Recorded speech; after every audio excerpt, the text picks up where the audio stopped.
I'm moving in. I'm the bag man. They just found me on the street and they're just like, hey, you got some bags, you want to come in? So yeah, today we're at Crossfit Perpetua. We haven't been in here in like 2 years, and we're doing an aerobic capacity seminar. Chris Hinshaw's over there. The man that creates amazing athletes, like Matt Fraser, all the answers. Are you ready to run? Couldn't do. No. No, we don't, we don't like running. You're not in the right place, right? Performance, if he paced it. That's what we want to know. So at 3, 2, 1, go. At 3, 2, 1, go. All three of these energy systems turn on. I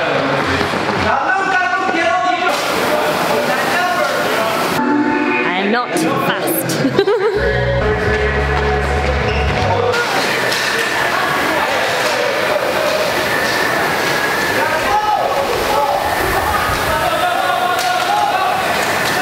Talk.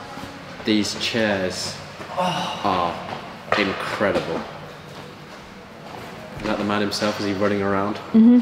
Fitness. So we just finished the CrossFit specialty course, the aerobic capacity one with Chris Hinshaw himself, and he told loads of stories, and I'm just going to get him to tell you the stories because they were great.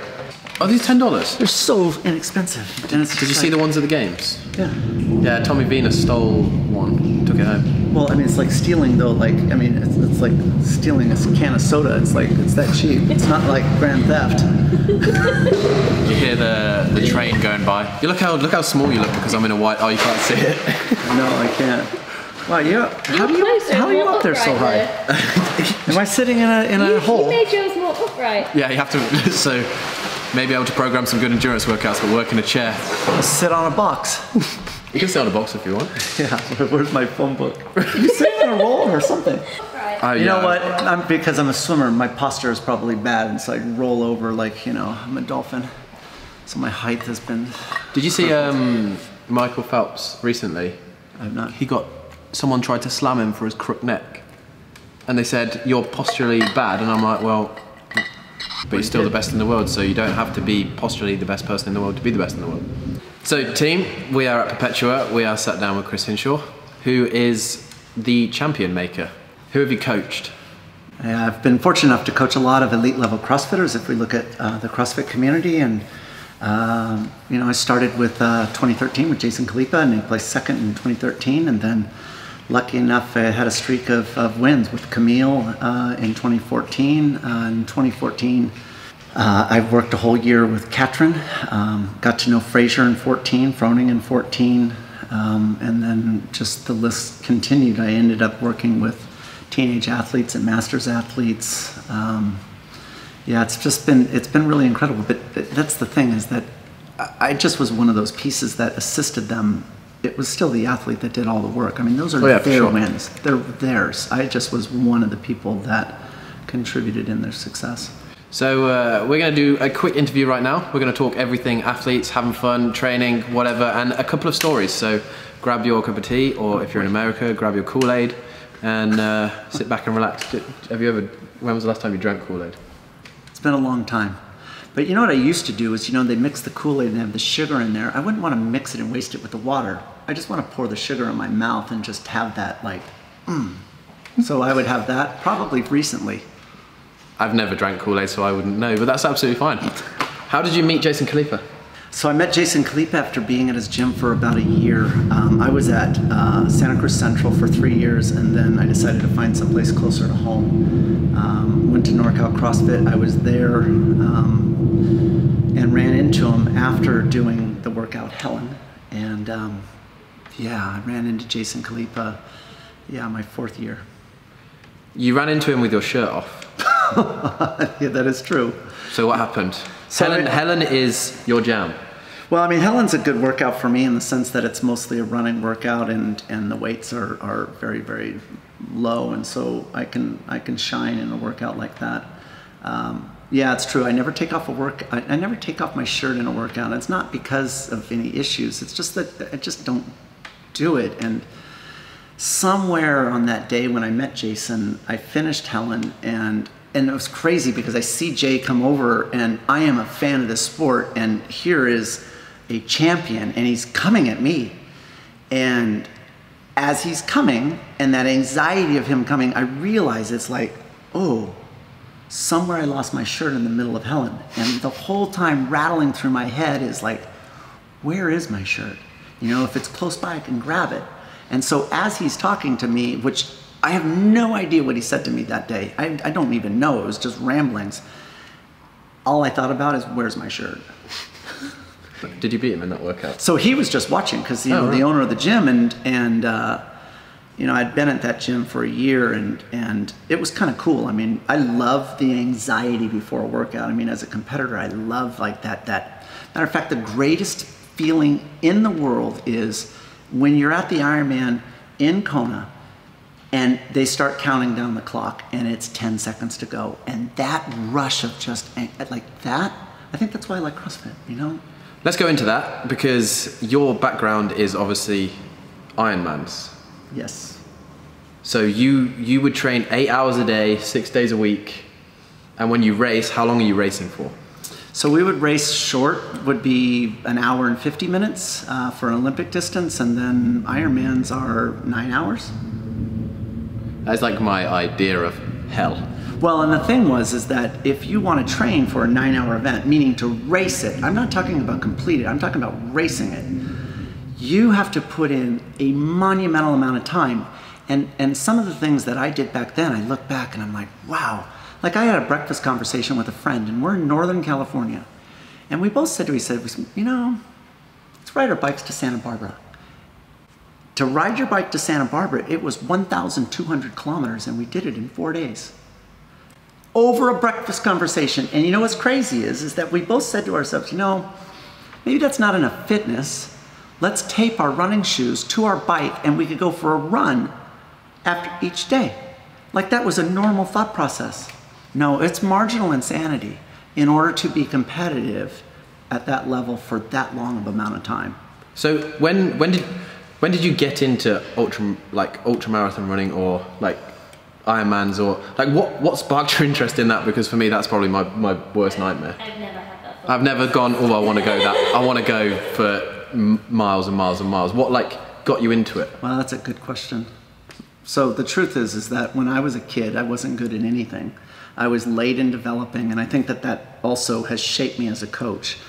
I was a skinny, 17-year-old, and I was watching the Ironman, the Kona Ironman on television. And if you've ever watched those on television, it's very inspiring, like to see what humans can do. And I'm watching it as an individual who has never done anything. And I'm watching it with my dad, and I grew up in a family that was very competitive and very talented, and I just wasn't good at anything, nothing. And I remember watching this Ironman on television, and I'm with my dad, he wasn't the easiest at times. And somehow I just blurred out, I'm like, I'd like to do that.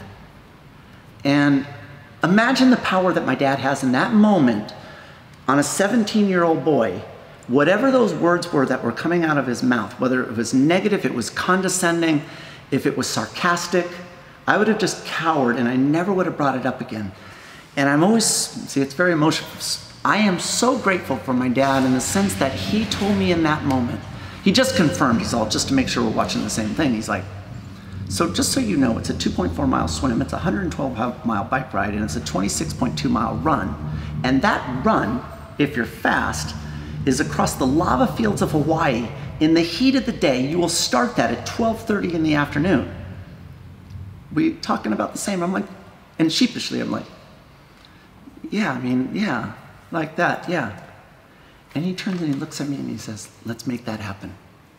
How cool. So it's just some I love that, because sometimes it's just the belief that sometimes you want to do it, but sometimes you just need that little bit of reassurance, or just 2 words to make you go, oh yeah, I'm going to do it. Yeah, and I think that's the thing, is that me as a coach, I take that in, that if people are nervous, like even today at the course, half the people here they were terrified, because they're thinking that I'm going to hurt them today, that I'm going to put them into a position where maybe they're embarrassed. And I always step back and I remember what my dad did for me, and anybody could write a workout that destroys somebody. But I'm trying to build confidence. I want them to come back. And I remember what my dad did is like, you know what? You take the risk and I've got you. And that's all I want. I want someone to take the risk of walking in the door, and if they do, then I got you. Yeah. And that's all I ask. So one of the most important things when you're programming workouts is that they're achievable and you're pushing to a level, but you're not pushing them over the edge so that they don't want to come back. Right, so like, Fraser is a very good example. So he's super neurotic come July. And I end up making an effort to do seminars, one in Boston and one in Canada, so that I can do the drive up there, stay with him in Vermont, and then drive back and spend time with him. Yeah.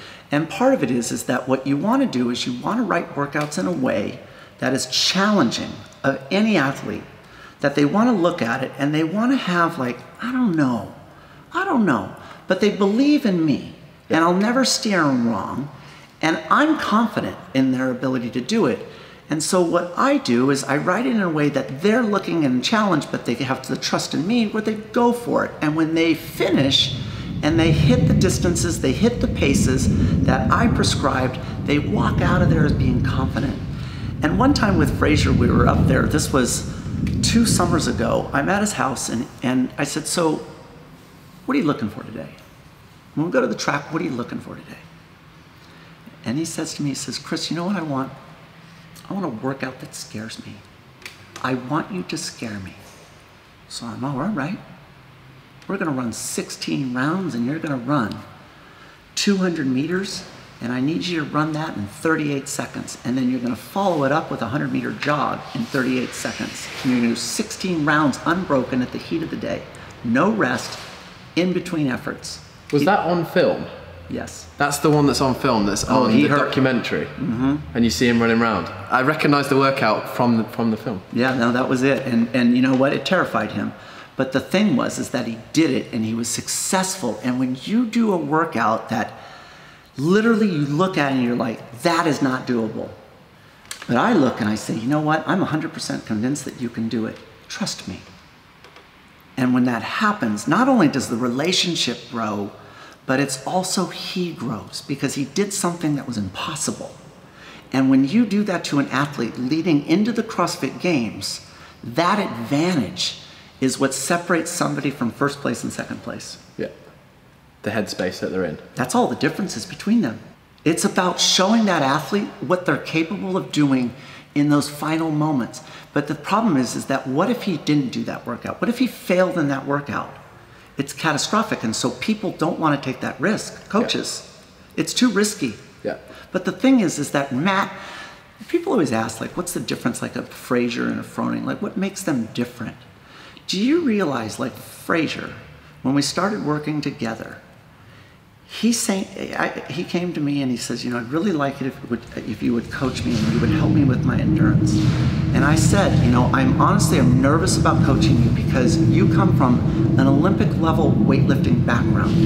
And I'm nervous, not in the sense that I can't make you a better runner. I know I can make you a better runner, but what if I make you weaker? And you know what he told me? He said to me, he says, Chris, you know what? I never, ever want to finish second again. And if this knocks me out of the top 10, so be it. I want to win. And if I don't fix this, I will never win. That is what made him great. Did you say the first time he ever came up to you, he had wads of paper in his back pocket? That is true. So this is quite a good story. So Fraser, obviously... Oh yeah, no, this is okay. Okay, so we've got to start with, I guess we've got to take this back a little bit because you made a pact with Jason Khalipa. I did. And you said after the 2013 games. After the 2013 when games. He finished second. Yes, so, you know, I had an incredible opportunity with Jason, you know, to be able to coach him. And the thing is that as a coach, you have no idea how an athlete's going to do. You deliver to the fullest of your ability, and you really truly hope that the athlete, when you pass it off to them, that they can deliver. And Jason delivered, and for that, I was immensely grateful. Not only gave me the opportunity, but he delivered. And so after the 2013 games, he came to me and he says, you know, I have a favor of you. Well, he could have asked for anything. You did take him from being the worst endurance athlete in the world to winning many endurance. I helped him and do that. I mean, he did all the work, and he was. I have to say, he was coachable.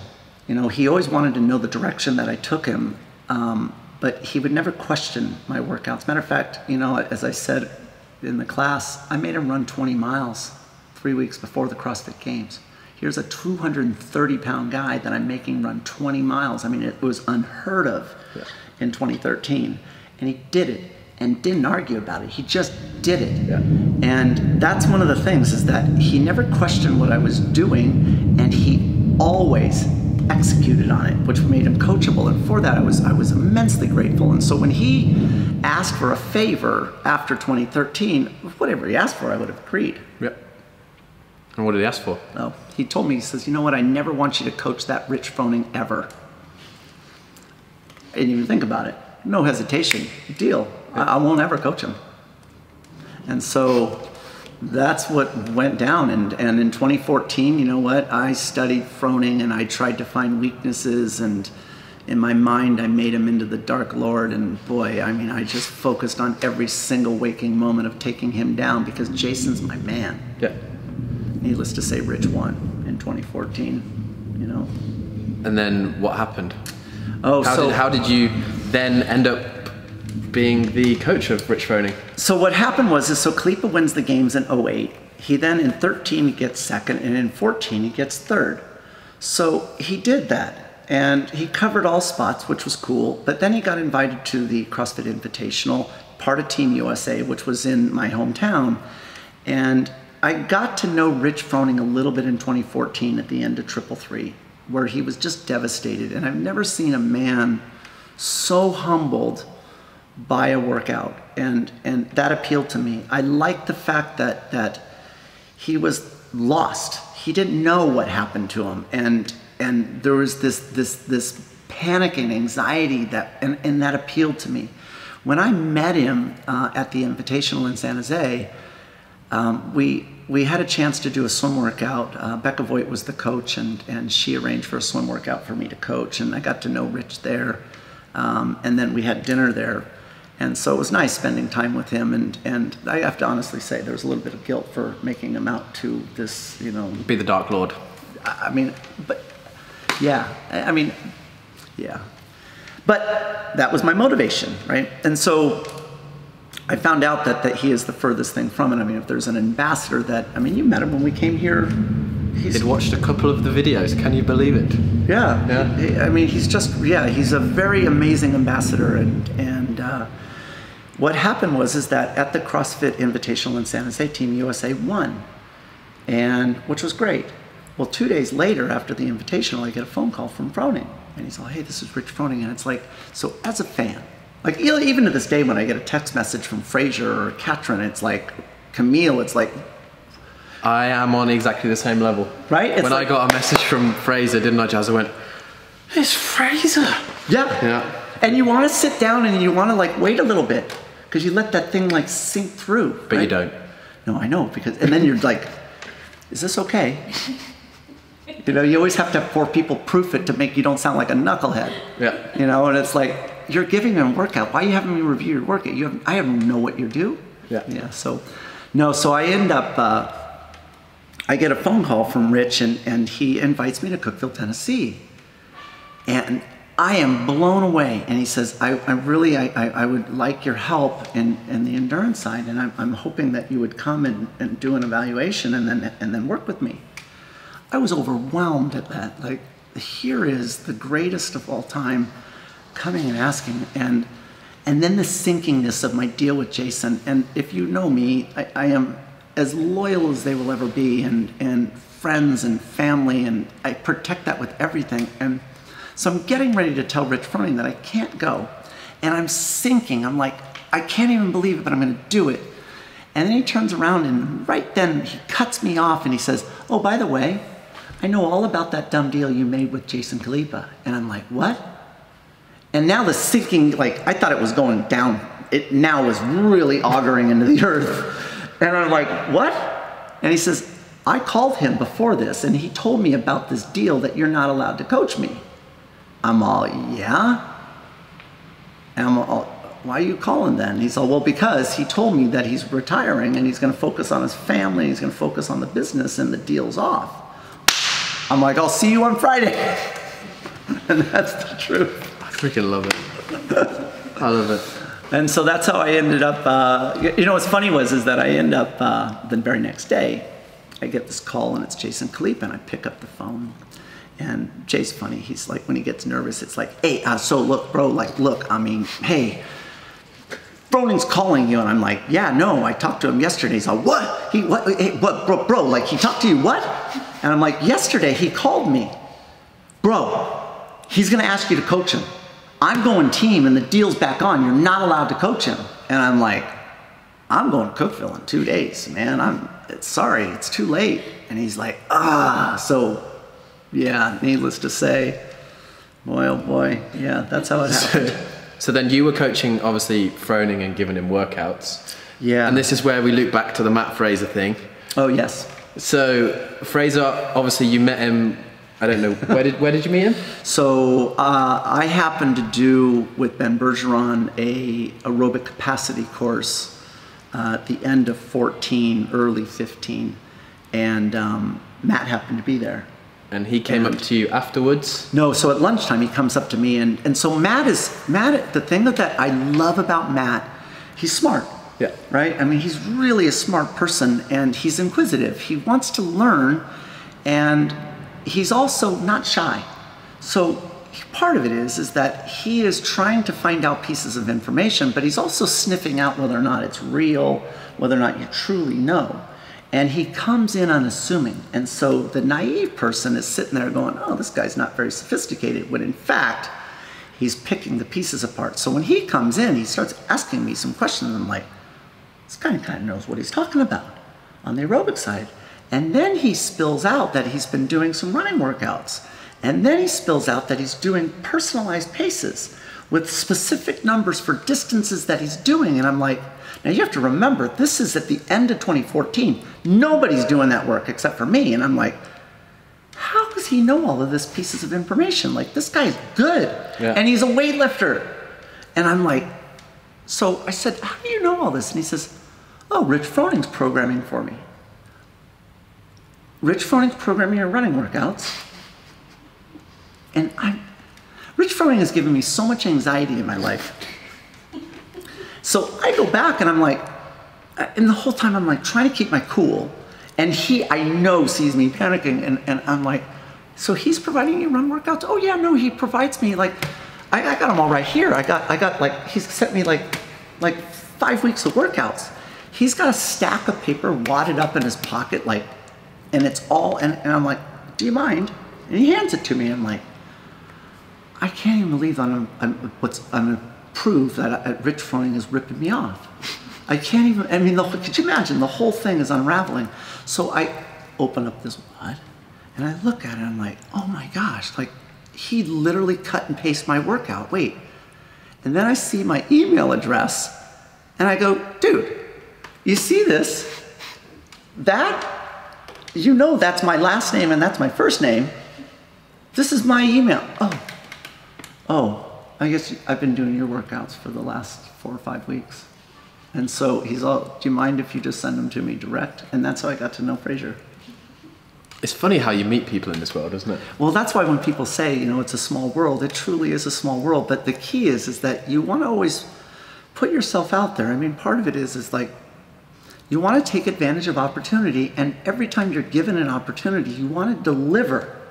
You know, it's one of the things that I tell people. It's like I just did a What's Rich Doing weekend. You know, where he brings people in. He charges $1,000 for a 2.5 day experience. And he asked me, he said, "Hey, would you be willing to do an endurance workout for the group on Saturday morning?" I'm all, yeah, sure.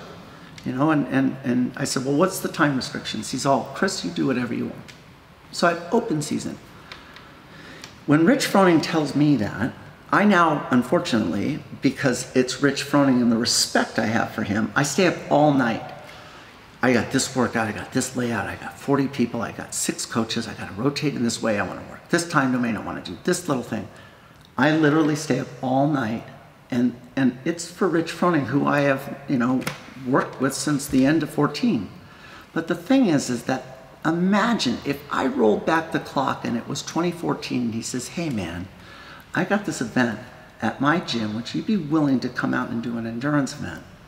I want to make sure that I never lose that feeling and the respect that I have for these opportunities.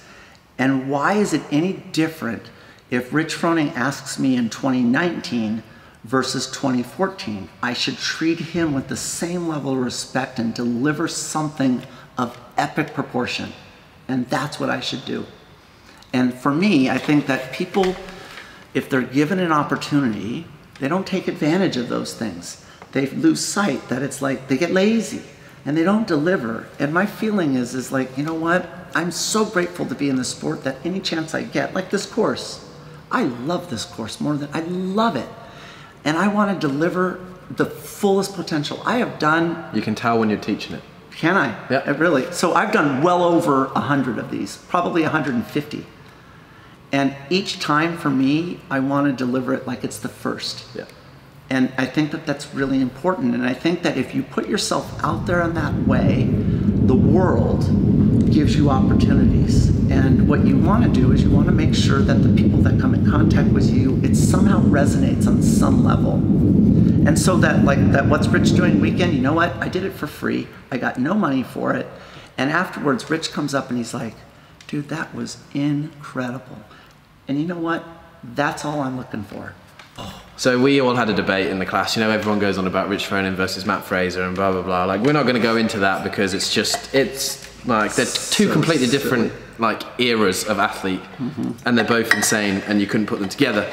But there was a workout that they did do together. Yes, that's for sure. The fear of drowning workout. Yeah. Yep. So what happened at the start with Fraser?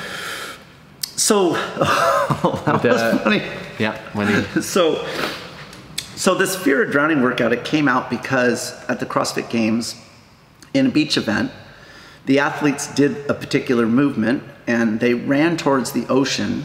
And because they were hypoxic going to the ocean, they were so nervous about taking this hypoxic condition that they were in and now starting to swim. And so they paused at the edge of the water. And for me, coming from a swimming background, especially coming from triathlon background, we attack the water. And that was like, that's, for me, it was like, it was so unacceptable. Like, you need to attack. And so did Fraser nearly drown in one of the workouts? He did in the Run Swim Run in, what was that, 2017. Yeah. What happened there? This is probably before that, right? But what happened there? So what happened was, so Fraser practiced a lot of doing a high intensity run into a swim. And one of the things that you recognize in doing it from a run, meaning in a vertical position, to a swim in a horizontal position, you can take your running velocity at almost maximum effort and recover horizontally very fast. And he knew that. And so what he did is he established, I'm going to take a phrase from Jason Khalipa, his dominance in the run, because he knew he could attack the water and recover fast. And people didn't have that level of experience then. So he takes off on the swim, and it's a 500-meter swim. He hits the first buoy in first place. And Brent Fikowski starts catching him, who's an amazing swimmer, and slowly passes him. So Fraser, as a competitor, what do? You're not going to let him go. You're going to do like I've taught him, and you're going to draft off of him. Yeah. But Fikowski is so fast that he started to pull away. And so Fraser tried his best to stay. And what happened is the assumption, because there's no one that saw really, because, you know, it was just looking together based upon video.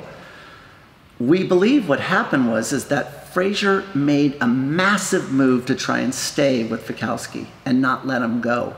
And what happened is that he went over his anaerobic threshold and he popped, meaning he blew up. Yeah.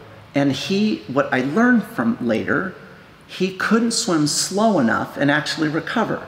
So if we get fatigued in running, we could just stop and rest. I did that on the beach run in Wadapalooza. You I turned at the end. Yeah. Ran. I was like, oh, the end is not that far. That's right. And then it was a lot further than I thought it was. So I went out at a good pace, and about 400 meters out from the end, I had to stop. Right, but that's my whole body's like filled with lactate. Yeah. But that's the beauty of being on dry land. Now, what do you do in the water if that happens? You drown. And so I realized, like, and that's what happened with Fraser in the middle of that swim, is that because of the move he made and the effort that he made, he flooded himself with lactate. And I believe what happened is there wasn't a way for him to clear that lactate while staying afloat. Yeah. And he bobbed in the water. And even Fikowski saw him bobbing in the water and talked to him. And eventually Fraser kind of got himself and he kind of recovered slowly. But what I learned from that is that, you know what? We need to come up with a plan that just in case you get throttled, that you have a backup plan where drowning isn't the backup plan. Yeah, that's not the best backup plan ever, is it? No. So you did That same backup. So onto the Fraser Froning workout. You obviously, with Fraser, you did like a thing with a dumbbell, right? This is quite a funny story. Yeah, so the thing is that this pausing at the ocean was frustrating for me. And so as a coach, part of it is that athletes don't always know what their weaknesses are. They don't. And so what you need to do is you need to observe the event. Like Fraser, when that happened in the water, why did that happen to him? What was the limitation on that? What can I do in his preparation so that that doesn't happen again? Yeah. Where's his weakness? And identifying those weaknesses and then putting a stimulus on the body so that it corrects those weaknesses. And that's what we should be doing. So when I see that, I'm like, how do I fix that? And so what I did and it was a great workout. I want to first apologize for the trains that are going above our head. Isn't this like the coolest though? If you really look at it, it's like... We're literally in the railway arch. We're in the railway arch. There's a train going above us right now. But what's cool, right, is that most gyms, you're not allowed to drop weights. And here, it's a free-for-all. Who's going to complain? Yeah. Yeah, no, it's terrific. No, so the thing is I created this workout called the Fear of Drowning. And essentially it was 5 rounds. And it was a 1,000-meter run. We did a series of jumping split lunges, a series of hill sprints. And then what I did it was all about carrying a heavy weight, either a plate or a 20-pound dumbbell across the length of the pond. And I wanted him to carry it across the pond. And it was actually tethered, thanks to Rich Froning's dad, senior. It was tethered to the athlete. So if they dropped it, they wouldn't lose the weight. And they'd have to hold on to it, which would pull them under, all right? And being hypoxic and getting pulled under, for me, it wasn't like a concern, but for them, it was a real issue. And so I explained the workout, and Fraser's like, that can't be done. I'm like, what part can't be done? So you can't take the kettlebell across, that can't be done. So for me, the thing is I don't really ever talk about myself in front of them, and part of it's keeping that, the mystique there. And so I said, okay, give me the heavy dumbbell. So I take the dumbbell and I put it on my chest. And I take a breath of air. And the thing is, it's a trick, right? And he doesn't know that I've got a good lung capacity. And I just swim backstroke across the pond and I swim back. Don't sink one single bit. He's looking at me and he's like it was a magic trick. And he's all, give me that thing. And he grabs the dumbbell. I'm all, hold on, big boy. Take the 10-pound plate first. Don't go to the big sandbox first. And so he takes this plate and the water's behind him, the pond. And so we're sitting at the edge of the pond and his butt's in the water. And what he does is he just takes his feet and he pushes off. So I'm sitting where you are. He's sitting here and he pushes off. And I turn to look and I'm like, there was no bubbles. There was nothing. Like someone vaporized him. I don't know where he went. And I'm like, where did he go? And no one saw it. And so people are like, what are you talking about? I'm like, Fraser was just here. And they're like, there was no anything. There was no weight. He vanished. And I'm like, I'm telling you. Well, like 5 seconds later, he pops up. And I look over and his whole back was mud. And I'm like, he slid the slope of the pond all the way down, like it literally buried. Oh boy. So yeah, that workout I got really upset with Rich in the sense that, he claims it was miscommunication, but. Well, are you like as well as a coach, are you like a father figure there, kind of? Part of it is because so here's the thing is that. You're almost like a counselor a little bit too. But that's what a coach really should be, is that my job is to take what you have and maximize your potential. And the thing is that I look at you and I'm very unbiased. I don't see strengths and weaknesses and think I need to weigh things in certain. I look at things and I look at them as what's real and what's fake. And it's either yes or no. It's either black or white. It's clear to me. And so when I break something down, I'm convinced already of what we need to do. My problem is calibrating where I am with where the athlete is. And what I'm ultimately trying to do is create this greatness, but if they're not on board, if they don't buy into it, it's never gonna happen. So Fraser came back about 3 or 4 seconds before Froning. On the last round. Picked up the heavy dumbbell. So he did just like I said. I'm standing there and I said, pick up the heavy dumbbell. And the thing was that what would happen is that they had to literally physically move the dumbbell that was tethered as it was sinking in the mud of the pond and move it across. So his head was above the water.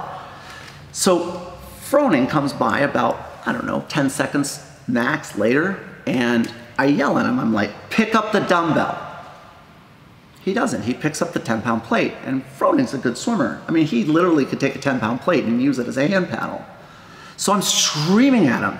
I mean, literally, and as he is ignoring, and he's looking at me, and he just dives right in, and I lose my mind. I'm like, because part of it is that if you lose the respect of the athlete, if you lose the fact that they're no longer coachable, then where are you? Yeah.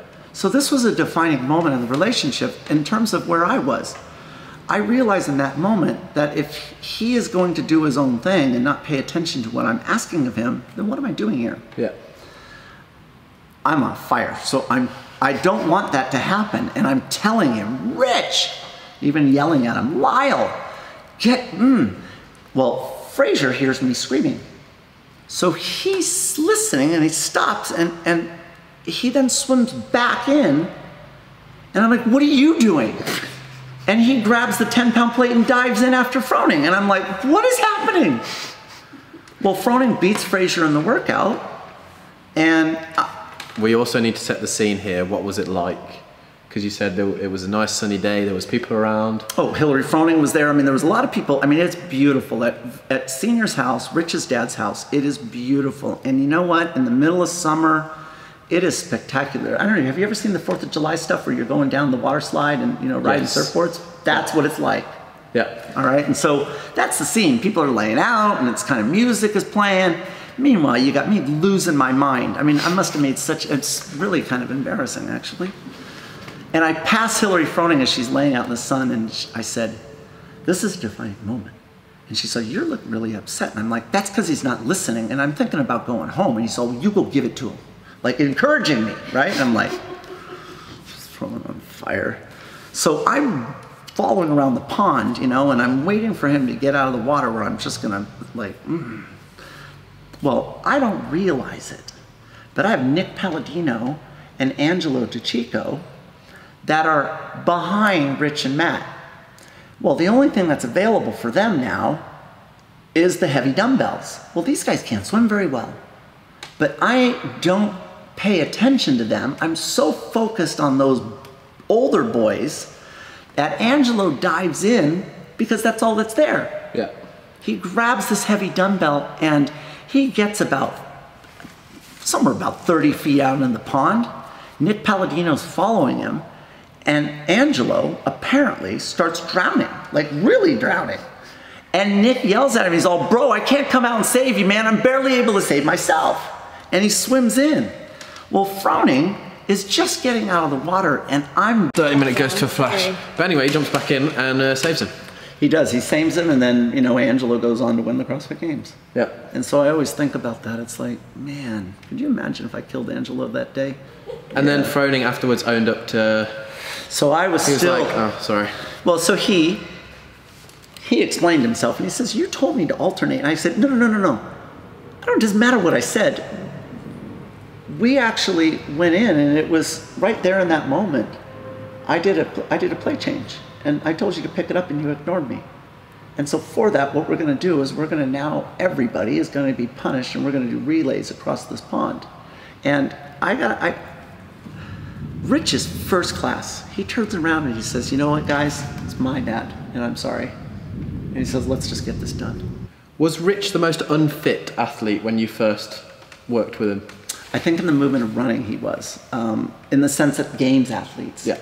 Yeah, I mean, one of the things that people always ask me is that if you compare when you started Jason Khalipa versus you compare Rich Froning, who was weaker in terms of their endurance? And it was Rich Froning. And it is because Rich Froning's, so part of where I evaluate athletes is when you do a particular effort at a particular time domain and you compare it with another effort at a longer time domain, we look at the degradation of speed.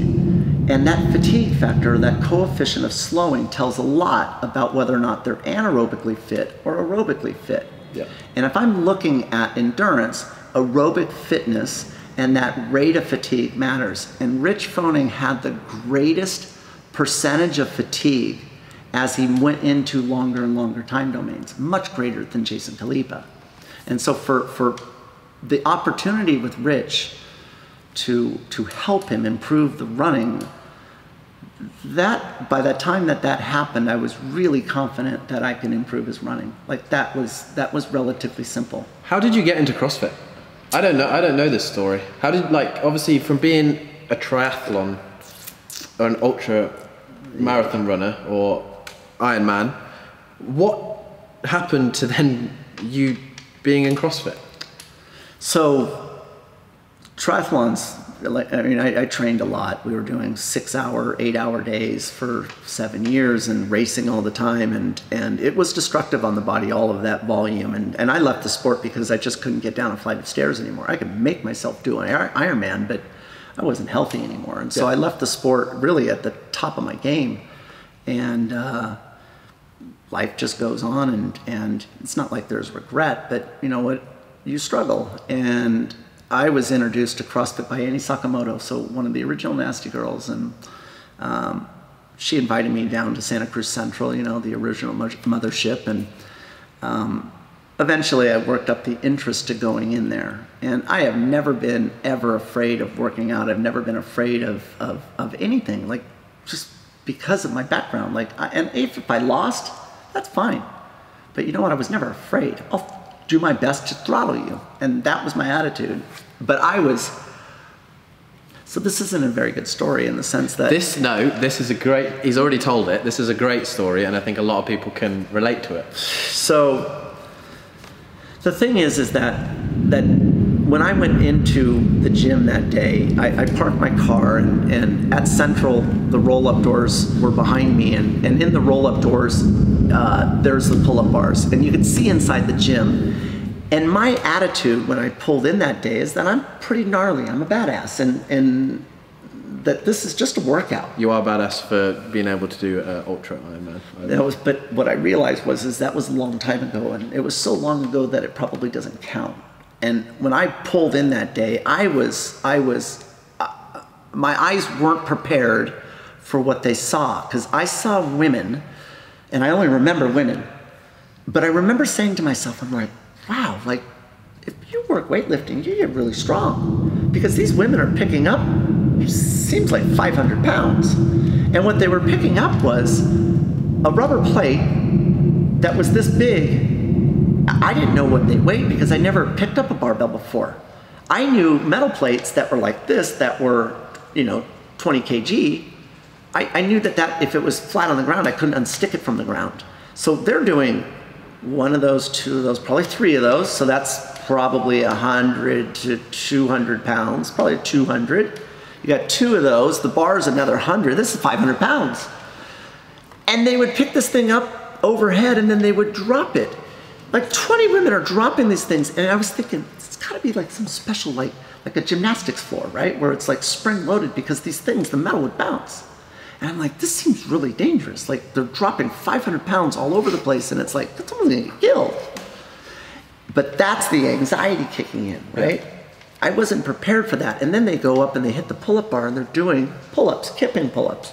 Well, coming from a swimming background with my shoulders the way that they are from impingements, I think I'd pop my shoulder off in there, leaving like my arms would be hanging there. And I never had done a pull-up before. And the thing is that as I am sitting there, what I resonated with was my past. And that's how I identified myself, is that I'm sitting there and it's like, this person who I thought I was is now a mismatch with who I actually am, because the guy I am today is now so afraid that he's watching this class from his rearview mirror slouch down in the car because he doesn't want to be seen. Because the thing that I'm thinking about is, how do I get out of here? Yeah. Well, as soon as the class like consolidates afterwards, and they all bunch in, I'm like, now's my chance, and I back up and I bail. And my home is 60 minutes away, and imagine, you know, that was 10 and a half years ago. I mean, imagine that drive and reconciling that who you thought you were isn't who you are. And you have to readjust that, you know what? I'm now the guy that's too afraid to exercise. But then it was a couple of weeks later you went back. I went back the next day. Oh, the next day? Yeah, the next day. I was so ashamed. I was so ashamed of myself that I made myself go back. And I mean, that's the thing, is like a lot of people, I do a lot of free things in this community, and it's because I'm so grateful that CrossFit gave me my health back, and I'm able to do things like today. You saw me running. Yeah. Like, I'm 55. I don't have any issues at all, and the only thing I did was throw in CrossFit. That's it. That's all that I did, and I'm grateful for that. And those were tough moments, though, to restore my health, but it's something that I carry with all the time, that you know what, I'll fight for this brand, because you know what, when you're older, it's your family, it's your friends, and your health, and that's what CrossFit gave me, and I'm so grateful. You wouldn't be where you are now if you didn't go back that next day. No, and to think that I gotta wear this is mine. You wouldn't be coaching Fraser, you wouldn't be coaching Froning, you wouldn't have coached Khalipa? Yeah, I think that all of that, I mean, I think about Katrin. all of that. I mean, the list is such amazing people. I mean, you've met them. Yeah. I mean, it's truly incredible. Like, to sit and think that this is your job.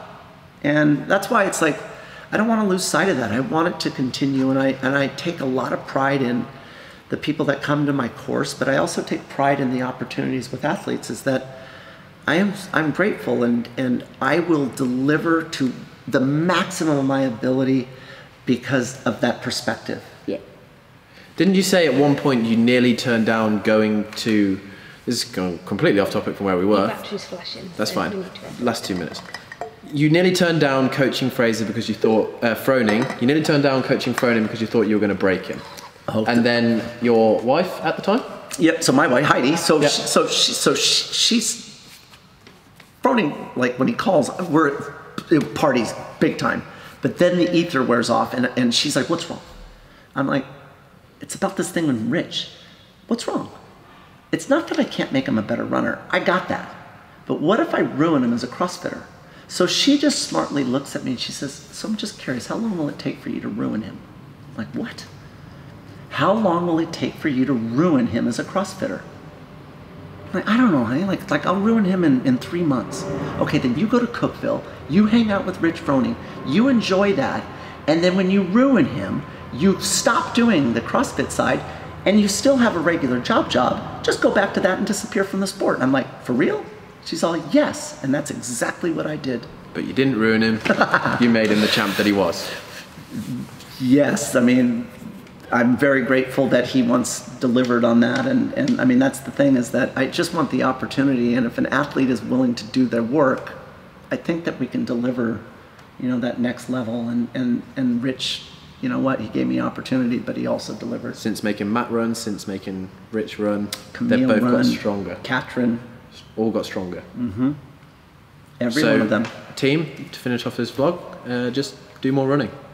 And if you want some structured, decent running, go to aerobiccapacity.com. Thank you, man.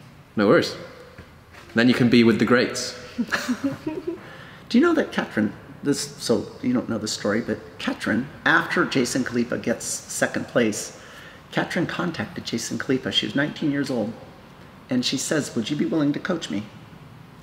And Jason said, you know, I'm really not doing one-on-one coaching. I really appreciate it. And she writes back and she says, well, you know, I understand and I appreciate that. But what I'm really impressed by was your endurance, and I'm interested, can you share with me how, you know, the workouts, or like how you trained for that, and how did you coach yourself for that? And Jason wrote back and says, I've copied Chris Hinshaw on this email. He's my endurance coach. Well, Katrin, all she was interested in is getting my contact information. She didn't want to be coached by Jason. She wanted me. And Boss. isn't that incredible for a 19-year-old that she took that and she said, She you know knew what? there and then. Which is amazing that someone would take that initiative at that age to go out and source the opportunity to get to that next level. She knew she had the raw talent. She then just had to find what could take her above and beyond. And that was in September of 2013. September of 2013. And so I look back and I think about, like, you know what, I've been working with her for a long time, and you know, people always say, like, how do you judge it? It's like, I have so much pride that she is, you know, still interested in me programming, and she still believes that I can provide continued adaptation after that amount of time. And that's what it should be. If I can get someone to hang on, I will continue to improve you. And that's why she's one of the fastest in the sport. I mean, look at her. Her strength is 5-minute time domains and longer. Yeah. Boss. Yeah, I've never told that story. That's pretty cool. It's an exclusive.